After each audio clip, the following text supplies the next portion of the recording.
He usually joins my show in the off season. This is the first time he's doing it as a member of the Edmonton Oilers, newly signed to a one-year contract. It is Curtis Lazar checking in. Curtis, it's Reid. How are you doing?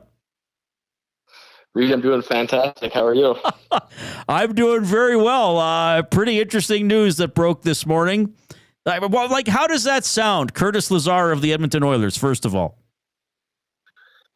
It honestly hasn't really sunk in yet. Things move pretty fast. Super excited with the opportunity. Edmonton was near kind of the top of my list in regards to opportunity and spots that I think I'd be successful and a team I could help. But what kind of got me is already walking around the grocery store today. I realized I'm back to playing hockey in Canada, as I got stopped like 3 or 4 times and people just shaking my hands and telling me congrats, because I'm just there to pick up some eggs. But it feels great. So I'm on cloud 9 to be an Edmonton Oiler. No, where are you, back in BC, or where are you right now? Yes, I'm back in Kelowna, BC. So I'll be spending the summer out here, and we'll get situated in Edmonton in no time. So this process for you, and I know you've been through it before with free agency, and quite frankly, you've been through it with trades. Are you better equipped for it as you get into this stage of your career, or is it still stressful? What's going to happen? Where am I going to wind up? Tell me about the mindset of a pro athlete here. Yeah, I mean, my situation is a little different than some of the guys with more security. You never know. That's what it comes down to. And I think for myself, just going through free agency this time around, had a very, tough season last year. Didn't really have much to hang my hat on. Health-wise, it just wasn't there. I didn't use that as an excuse. I still play, which kind of opened me up to some criticism and some poor numbers. But I just wanted to play and try and help out the Devils the best I could. But I knew this was going to come, a chance to get a new start somewhere else. And it was just a matter of finding the right fit. And I'm glad that we were able to find common ground with the Oilers, because I'm healthy now. I'm moving better than ever. And I'm really excited to get back to myself this next year. Okay, so what was it, a knee procedure or surgery? What I know athletes don't like to talk about injuries, but what can you tell us about what you went through last year? Yeah, it was a small surgery on my knee, but everything's healed up on my knee. But the hard part about it was the hardware that they put in my knee. They just didn't react well with my body. They were supposed to dissolve. That wasn't the case. My bones started to push them out, which led to kind of stiffness, soreness, inflammation, you name it, from a day-to-day standpoint all throughout the season. You double that with trying to play a hockey game at the highest level. Just, it wasn't a good mix. So again, I try to keep that quiet and just, if I'm able to skate, I'm going to do it. It just wasn't that effective. So like I said, I put myself in harm's way a little bit down the stretch. It kind of just had nothing left in the tank, but I've used that as motivation, a chance to heal myself. The anchors are all gone in my knee. And like I said, I feel great. I'm moving well in the gym. I'm skating really hard, and I'm kind of moving better than ever. So I got a lot to play for, and I'm very excited to help the Oilers out in any way I can. So what, hockey's so weird. Well, the NHL is so weird, Curtis, because the Oilers and Panthers play until the 3rd or 4th week of June, and teams that were out in the first round or missed the playoffs have already been off for almost 2 months. So and especially coming back from a surgery like you were, what was your sort of rhythm to take a break and then get working out and skating again? Or did you even take a break at all? What have the last 2.5 months been like? Yeah, it was actually kind of interesting, as I thought once the season ended, everything would settle in my body. But I was walking around Home Depot one day, and I honestly couldn't walk. I was over at one of my teammates' pools in New Jersey, and they're just like, dude, you got to get that looked at. The way the lack, I guess, of movement that I had. So right before coming back, I got another procedure done just to take out that hardware. And then my wife and I, just to kind of decompress and clear our minds, she loaded up the boys, I loaded up the dogs, and we took the old 9-day road trip across the country, took the scenic route, drove from New Jersey back to Kelowna, made some memories along the way. And then for to get back, it was I was itching, ready to go. And my body's felt great. Okay, well, that's good to hear. I got to ask you about the road trip. I know it's a family thing, so I don't want to pry too much, but did you go through the States, through Canada? What did you see that was really cool? Yeah, I mean, we've done the cross country trip. I mean, without kids a couple times. Usually, just kind of go through North Dakota, Montana, all that. Now with the boys, a little bit more of a scenic route. Went through South Dakota. We stopped and did Mount Rushmore. Did some camping underneath the mountain. Made our way over to Jackson Hole, Wyoming, where we spent a couple days. Just fun stuff like that. So we tried to take advantage of it. A couple long days in there. The kids got a little bit fussy, but we look back on it and we're glad we did it. So we came back here surrounded by family and friends again. And so also just kind of my training regime as well. My trainers and the group we have in Kelowna. It's been awesome. Okay, Curtis Lazar, newly signed by the Edmonton Oilers, joining us this afternoon on the Reid Wilkins Show. So look, you come in here with an opportunity. Do you think, okay, where am I going to fit in? Who am I competing with for spots? Does your mind go there yet? Or are you just, I got to be the best Curtis that I can be when I get here in September? I mean, it's a bit of both. I mean, I am what I am. I've stuck around this league for quite a few years now. I'm not a spring chicken anymore, but I'm that bottom six presence that's gonna, take faceoffs, kill penalties, be hard to play against, kind of that honest north-south style. And I think there's an opportunity there. There's no, I guess, really right-handed centerman on the roster.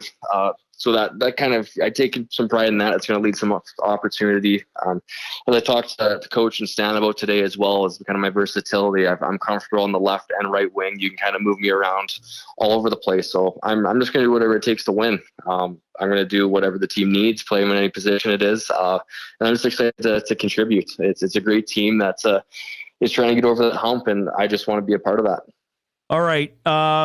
Back in Edmonton, I mean, and I mentioned, and look, it's no secret. You and I have known each other since you were 16 or 17. You've always been a great interview and always willing to come on my show. Have you thought about getting back into the groove of being in Edmonton? Like, I don't know if you're already thinking about neighborhoods to get a house or an apartment or whatever, or just being back in this city. What do you think? Yeah, it's kind of like you said, that full circle moment, because I was thinking, the first time I came to Edmonton, I was a teenager starting out my hockey career, kind of not knowing what the future had in store. Was just by myself, living with my billet families, who I can't wait to reconnect with. And now I'm coming back with a wife and two kids and two dogs. Like you said, trying to check out neighborhoods. I've been in touch with Connor today. Again, haven't spoken much to him really since our World Junior days when we were roommates. So kind of picking his brain a bit and get the lay of the land again, because I'm sure Edmonton has changed. Obviously, I've been there as a visitor a few times throughout the season, but we're looking forward to calling it home, and also for myself to show my family what it's all about, because I really enjoyed my time there previously. Yeah, because you never played as an Oil King in the new building, right? Only as a visiting NHL player, I believe. That's right. Yeah. Rexall was home, and kind of also those flashbacks, thinking about my times in that building, watching the Oilers. And I think the one that stands out to me was probably Ryan Smith's last game. I was up there in the catwalk watching Ryan Smith say his goodbyes with, the Oilers sweater on and that C on his chest. It's pretty cool to think that that's the organization that I'm going to be playing for. And again, I couldn't be happier. Do you know what number you're going to wear yet? I actually got to wait for my son here and kind of see what he wants. Oh, nice. That's really cool. He's all in on it. It's funny because previously it's either been 27, 20, and then I threw the curveball at 42 in New Jersey. So we got Kulak and Kapanen got the two taken. I think 20 is still up for grabs. So I don't know. That's probably the safe pick. If the Vegas odds are going, that might be the way we're going. But I got to talk to Langer tomorrow about that. And who knows, maybe my son's going to throw a curveball at everyone. So I'll keep you posted on that. Okay, that's fun. I'm glad that the kid is involved in that as well. I mean, look, like basically a little over a decade for you now in the NHL. I just think, and look, of course, toughness and intimidation and gamesmanship, all those types of things are still important. But man, oh man, the tempo of this sport, I think continues to pick up, and 3-on-3 overtime just continues to entertain fans. You're on the ice. Can you give everybody a little bit of perspective of how fast it is in the NHL right now? Oh, it's been absolutely insane. I even think like back when I broke in I guess what year was that? 2015. it was all about, I mean, just kind of the size and the strength. And talked about the gauntlet of the NHL and just how the game is now transformed. You mentioned it with overtime going from 4-on-4 to 3-on-3, and just kind of the emphasis on the speed and the skill. It's crazy. Some of the stuff these kids can do with the puck, it's remarkable, but it's great for kind of, I guess I can call myself an older guy now, because it keeps us on our toes too. You got to be innovative in the way you train, the way you practice, and what ultimately it translates to the way you play, because you got to find a way to be effective, and get open on the ice and whatnot. So it's been great. And I think you see that even in the NHL, the ratings and the entertainment value that the game brings, because these athletes, they're incredible. I wish I had half the talent that some of these guys have, but I'm going to keep my old school way and the meat and potatoes hockey that I just keep chugging along and try and be effective as much as I can. Yeah, well, you've always known who you are as a player for sure. And look, I got to ask you this because I think it is relevant in this market and where this team is at. They got 2 great players. They've been to 2 cup finals. I mean, I've hosted a talk show through 12 seasons now, so I interact with a lot of audience members. And you were on an Oil King team that got a lot of scrutiny because the expectations were high for those teams. And I remember even one day I asked you something on my show and you saw me at the rink the next day, but you're always fun with me, but you were kind of like seriously, that was your question, Reid? Are you ready for this? Are you ready for the scrutiny? Are you ready for guys like me saying, why hasn't Lazar done this? Or are you able to, I kind of asked Mangiapane the same question. Or are you able to ignore it all and keep your focus on the ice in the dressing room? Yeah, I mean, that just comes with the territory and playing in good fan bases. Especially too, it's easy to kind of deflect that on the bottom 6 guys. They're not producing, they're not doing this or that.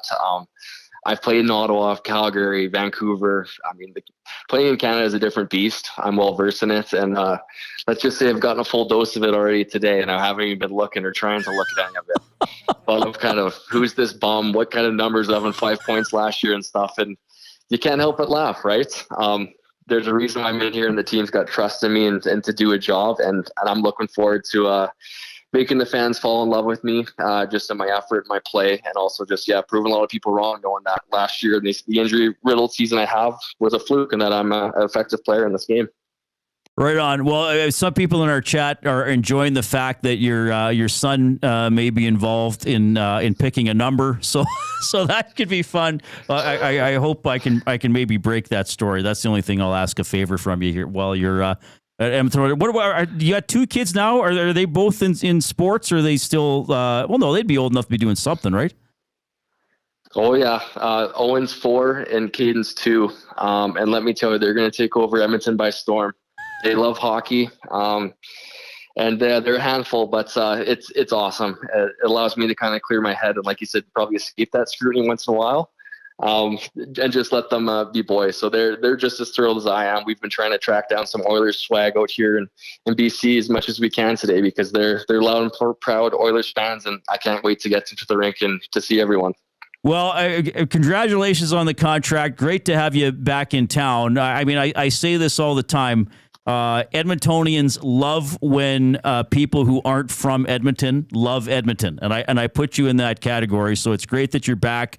Look forward to seeing what your new number will be. I will tell you this though: the construction still sucks here in the summer, so you give yourself plenty of time to drive around when you come house shopping.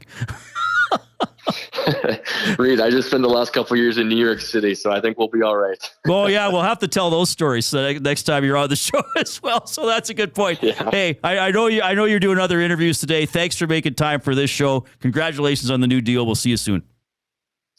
Thanks, Reid. Yeah, we'll talk soon. Take care.